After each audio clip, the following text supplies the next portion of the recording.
तो दोस्तों आज हम फिर से आपके लिए लेकर आए हैं देश दुनिया की सभी ताजा बड़ी खबरें। फटाफट एक एक कर विस्तार से आज आपको बताएंगे, तो वीडियो को अंत तक जरूर देखें। दोस्तों वीडियो बनाने में हमें काफी मेहनत लगी है, तो वीडियो को लाइक जरूर कर दें। जी दोस्तों, पहली खबर में आपको बताएंगे जो बिग ब्रेकिंग न्यूज सामने निकल कर आई दोस्तों कि भाजपा ने हरियाणा में मंगलवार को मीट की दुकानें बंद करने का किया ऐलान। तो भड़के ओवैसी, कहा शुक्रवार को शराब की बिक्री भी हो बंद, नहीं तो होगा आंदोलन। तो वहीं आपको बताएंगे दोस्तों कि पश्चिम बंगाल में ममता बनर्जी की जीत से डरे मोदी अमित शाह पहुंचे चुनाव आयोग। चुनाव आयोग से ममता बनर्जी को जेल में डालने की भाजपा ने की है मांग। क्या दोस्तों बड़ी अपडेट आ रही है। तो वहीं आपको बताएंगे दोस्तों कि असम में आरएसएस और मोदी अमित शाह पर बरसे राहुल गांधी, कहा मैं मोदी नहीं जो बोलता है देश में झूठ। तो वहीं आपको बताएंगे दोस्तों कि बंगाल में चुनाव से पहले भाजपा को लगा एक और बड़ा झटका।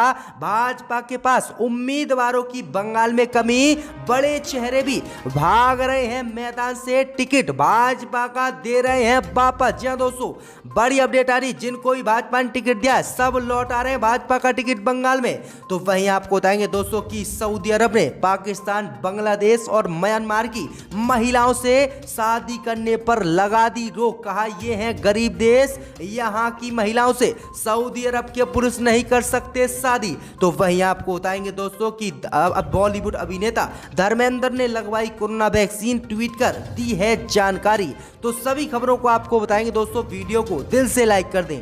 इसी बीच पर तो दोस्तों अगली खबर की ओर, तो हरियाणा में मंगलवार को भाजपा ने मीट की दुकानें बंद करने का आदेश किया जारी। तो भड़के ओवैसी, कहा शुक्रवार को शराब की बिक्री भी हो बंद। जी दोस्तों, आपको बता दें बड़ी खबर सामने निकल कर आई दोस्तों कि हरियाणा के गुरुग्राम में हर मंगलवार को मीट की दुकानें बंद करने का आदेश भाजपा सरकार ने जारी किया है, जिस पर असुद्दीन ओवैसी भड़क गए हैं और असुद्दीन ओवैसी ने पलटवार करते हुए भाजपा पर बड़ा हमला बोला है। असुद्दीन ओवैसी ने कहा कि गुरुग्राम में मंगलवार को मीट की दुकानें बंद करने का मोदी सरकार ने आदेश जारी किया है, तब तो शुक्रवार को शराब की बिक्री भी बंद होनी चाहिए। वहीं आपको बता दें कि आगे असुद्दीन ओवैसी ने ट्वीट करते हुए कहा है कि आखिरकार कोई लोग अपनी दूसरी जिंदगी में क्या कर रहे हैं, इससे किसी की आस्था कैसे चोटिल हो सकती है। आगे असुद्दीन ओवैसी ने कहा है कि लोग मीट खरीद रहे हैं, बेच रहे हैं या फिर खा रहे हैं, वो आपको इसे खाने के लिए मजबूर नहीं कर रहे हैं। इस आधार पर तो शुक्रवार को शराब की दुकानें भी बंद करनी चाहिए,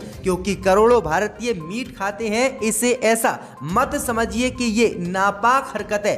असुद्दीन ओवैसी ने कहा है कि जब मंगलवार को भाजपा जो है मीट की दुकानें बंद करवा रही, तो शुक्रवार को भाजपा को शराब की बिक्री भी बंद करवानी चाहिए। तो ये बड़ा हमला बोला है। दरअसल आपको बता दें कि गुरुग्राम में मंगलवार को मीट की दुकानें बंद करने को लेकर भाजपा ने ऐलान किया है। गुरुग्राम नगर निगम ने यह फैसला लिया है कि हर मंगलवार को गुरुग्राम में मीट की दुकानें बंद रहेंगी, यानी हफ्ते में एक दिन दुकानें बंद रहेंगी। इसी को लेकर असुद्दीन ओवैसी भाजपा पर भड़क गए हैं। इसी बीच बता दोस्तों अगली खबर की ओर, तो बंगाल में ममता बनर्जी की जीत से डरे मोदी अमित शाह पहुंचे चुनाव आयोग। ममता बनर्जी के खिलाफ चुनाव आयोग से कार्रवाई की है मांग। जी दोस्तों, आपको बता दें ये बड़ी खबर सामने निकल कर आई दोस्तों कि पश्चिम बंगाल विधानसभा चुनाव में एक बार फिर से ममता बनर्जी मुख्यमंत्री बनती हुई दिख रही हैं और टीएमसी की सरकार फिर से बंगाल में बनती हुई नजर आ रही है, जिससे मोदी अमित शाह डर गए हैं। दरअसल आपको बता दें कि गोदी मीडिया के कई न्यूज चैनलों ने अपना ओपिनियन सर्वे बंगाल का जारी किया,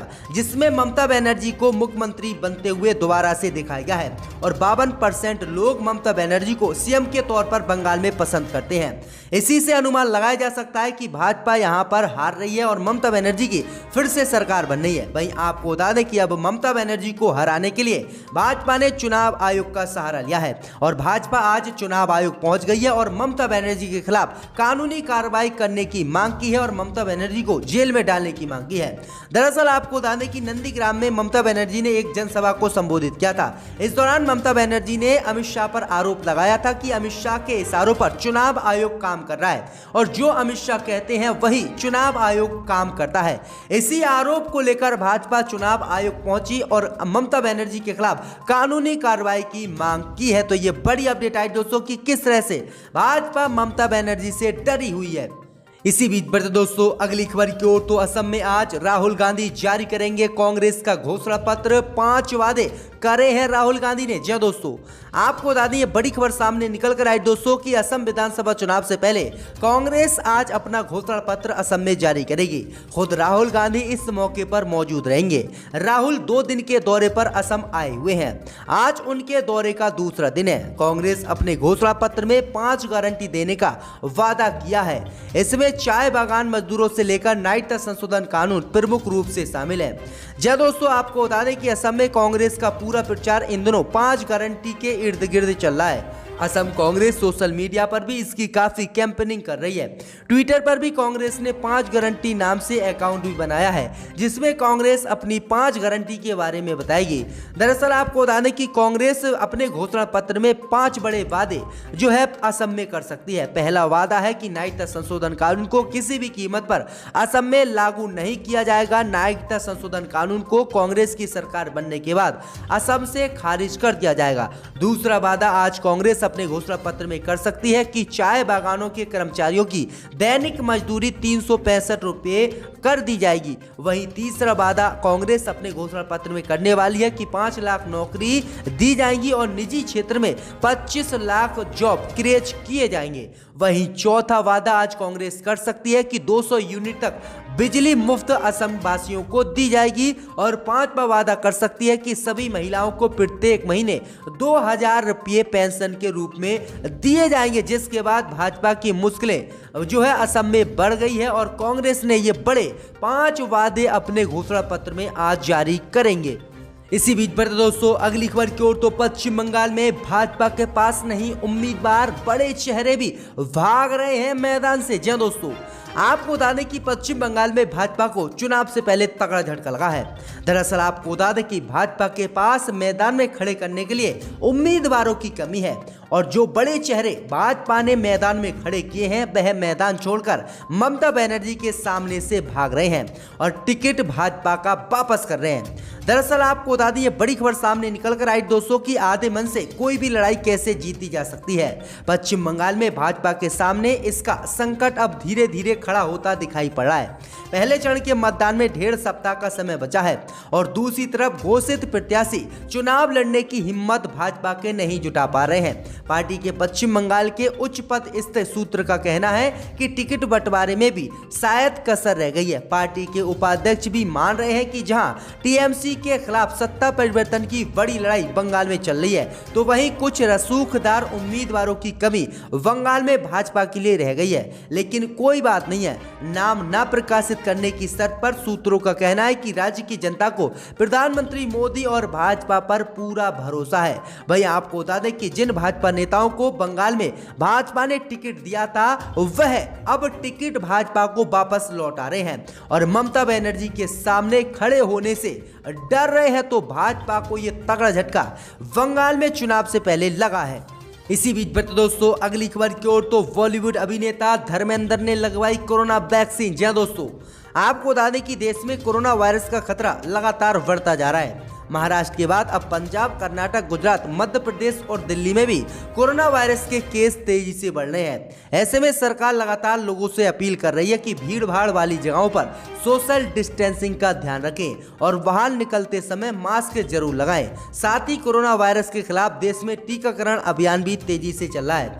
इस बीच बॉलीवुड के दिग्गज अभिनेता धर्मेंद्र ने कोरोना वैक्सीन की पहली डोज आज ली है। कोरोना का टीका लगवाने के बाद धर्मेंद्र ने अपने फैंस से भी कोरोना वैक्सीन लगवाने की अपील की है। धर्मेंद्र ने कोरोना वायरस वैक्सीन लेते हुए अपना वीडियो सोशल मीडिया पर शेयर किया है। वीडियो के साथ धर्मेंद्र ने ट्वीट करते हुए लिखा है कि कोरोना वैक्सीन लगवाने के बाद मुझ में जोश आ गया और मैं कोई दिखावा नहीं कर रहा हूं। आप सभी लोग कोरोना की वैक्सीन लगवाएं, ये बहुत ही सुरक्षित है। तो ये बड़ी अपडेट आई दोस्तों। वहीं आपको बता दें कि कोरोना वायरस लगातार देश में बढ़ता जा रहा है और ऐसी उम्मीदें जताई जा रही कि कई राज्यों में फिर से लॉकडाउन लगाया जा सकता है। इसी बीच बढ़ते दोस्तों अगली खबर की ओर, तो 2022 के विधानसभा चुनाव की तैयारी में अखिलेश पहुंचे मथुरा। महापंचायत में बोले भाजपा को सत्ता से हटाएंगे किसान। जय दोस्तों, आपको बता दें कि समाजवादी पार्टी के मुखिया और यूपी के पूर्व मुख्यमंत्री अखिलेश यादव मथुरा के 2 दिवसीय दौरे पर पहुंचे हैं। उन्होंने मसानी क्षेत्र में पार्टी के प्रशिक्षण कार्यक्रम में भाग लिया और 2022 के विधानसभा चुनाव में जीत के लिए कार्यकर्ताओं को जोर शोर से जुटने को कहा। उन्होंने भाजपा की रणनीतियों के बारे में सपा कार्यकर्ताओं को जानकारी दी और उसका मुकाबला कैसा करना है इसकी रणनीति बनाने को कहा है। अखिलेश यादव ने मथुरा के धर्म स्थलों में दर्शन पूजन किया और किसान महापंचायत को संबोधित किया। भाई आपको बता दें कि किसान महापंचायत को संबोधित करते हुए भाजपा पर निशाना साधते हुए अखिलेश यादव ने कहा कि किसान आंदोलन से भाजपा घबरा रही है। किसानों से अखिलेश यादव ने कहा कि भाजपा को अब मालूम हो गया है कि ये आंदोलन अब रुकने वाला नहीं है। जब तक काले कानूनों को केंद्र सरकार वापस नहीं लेती ये लड़ाई जारी रहेगी। अखिलेश यादव ने कहा कि हम महापंचायत में लाठी भेंट करेंगे और हम किसी भी कीमत पर भाजपा के सामने नहीं झुकेंगे। अखिलेश यादव ने कहा कि हम तीनों कृषि कानून के विरोध में शुरू से रहे हैं और हमने किसानों को अपना समर्थन भी दिया है। तो ये बड़ी अपडेट आ रही कि अखिलेश यादव भी अब किसानों के समर्थन में उतरकर भाजपा के खिलाफ मोर्चा खोले हुए हैं। इसी बीच पर दोस्तों अगली खबर की ओर तो सऊदी अरब की सरकार ने पाकिस्तान, बांग्लादेश और म्यांमार की महिलाओं से शादी करने पर लगाई रोक। जी हां दोस्तों, आपको बता दें कि सऊदी अरब ने अपने देश के पुरुषों को पाकिस्तान, बांग्लादेश, चाड और म्यांमार की महिलाओं से शादी करने पर रोक लगा दी है। अनौपचारिक आंकड़ों के अनुसार सऊदी अरब में फिलहाल इन 4 देशों की 50,000 महिलाएं रहती हैं। मक्का के पुलिस महानिदेशक मेजर जनरल असफ अल कुरैशी के हवाले से एक रिपोर्ट में कहा गया है कि विदेशियों से शादी करने की इच्छा रखने वाले सऊदी पुरुषों को अब सख्त नियमों का सामना करना पड़ेगा। जानकारी के अनुसार ये कदम इसलिए उठाया गया है ताकि सऊदी पुरुषों को विदेशियों से शादी करने से रोका जा सके। इसके साथ ही विदेशियों के साथ शादी की अनुमति जारी करने से पहले अतिरिक्त नियम तय किए गए हैं। कुरैशी ने कहा कि विदेशी महिलाओं से शादी करने की इच्छा रखने वालों को पहले सरकार की सहमति अब लेनी होगी, साथ ही शादी करने के लिए एप्लीकेशन भी देना होगा। वहीं आपको बता दें कि कुरैशी ने कहा कि तलाकशुदा पुरुषों को तलाक के 6 महीने के भीतर आवेदन करने की अनुमति नहीं दी जाएगी और अधिकारियों ने कहा कि आवेदकों की उम्र 25 से अधिक होनी चाहिए। तो ये बड़ी अपडेट आई दोस्तों, ये बड़ा झटका सऊदी अरब ने पाकिस्तान, बांग्लादेश, चाड और म्यांमार की महिलाओं को दिया है। इसी बीच पर तो दोस्तों अगली खबर की ओर तो असम में राहुल गांधी ने आरएसएस पर साधा निशाना, कहा मैं नरेंद्र मोदी नहीं जो झूठ बोलते हैं। जी दोस्तों, आपको बता दें कि कांग्रेस नेता राहुल गांधी आज असम के डिब्रूगढ़ में अपने चुनावी अभियान की शुरुआत कर रहे हैं। इस दौरान वह डिब्रूगढ़ के लाहोबाल में छात्रों से रूबरू हुए। उन्होंने आरएसएस पर बेरोजगारी और सीएए किसान आंदोलन जैसे मुद्दे उठाए और भाजपा सहित आरएसएस पर हमला बोला। जी हां दोस्तों, आपको बता दें कि राहुल गांधी ने आरएसएस पर निशाना साधते हुए कहा कि मैं 5 वादे कर रहा हूं। भाजपा ने चाय बागान के मजदूरों को 351 रुपये दिहाड़ी दिलाने का वादा किया था, लेकिन उन्हें 167 रुपये ही इस समय मिल रहे हैं। आगे राहुल गांधी ने कहा कि मैं नरेंद्र मोदी नहीं हूं, मैं झूठ नहीं बोलता हूं। आज मैं आपको 5 वादों की गारंटी देता हूं। अगर हमारी सरकार बनी तो हम चाय बागान के मजदूरों को 365 रुपये दिहाड़ी दिलाएंगे, सीएए के खिलाफ खड़े रहेंगे, 5 लाख नौकरियों के मौके बनाएंगे, 200 यूनिट बिजली मुफ्त देंगे और घरेलू महिलाओं को 2,000 रुपये प्रति महीना दिए जाएंगे। राहुल गांधी ने कहा कि चाय उद्योग के लिए हम विशेष मंत्रालय बनाएंगे जो आपके मुद्दों को सुलझाएगा। हमारा घोषणा पत्र चाय कारोबार से जुड़ा लोगों से विचार विमर्श करने के बाद बनाया गया है, इसे बंद दरवाजे के पीछे बैठकर तैयार नहीं किया गया है। तो ये बड़ी अपडेट आई दोस्तों, राहुल गांधी ने ये बड़ा हमला भाजपा और मोदी सरकार पर आज बोला है।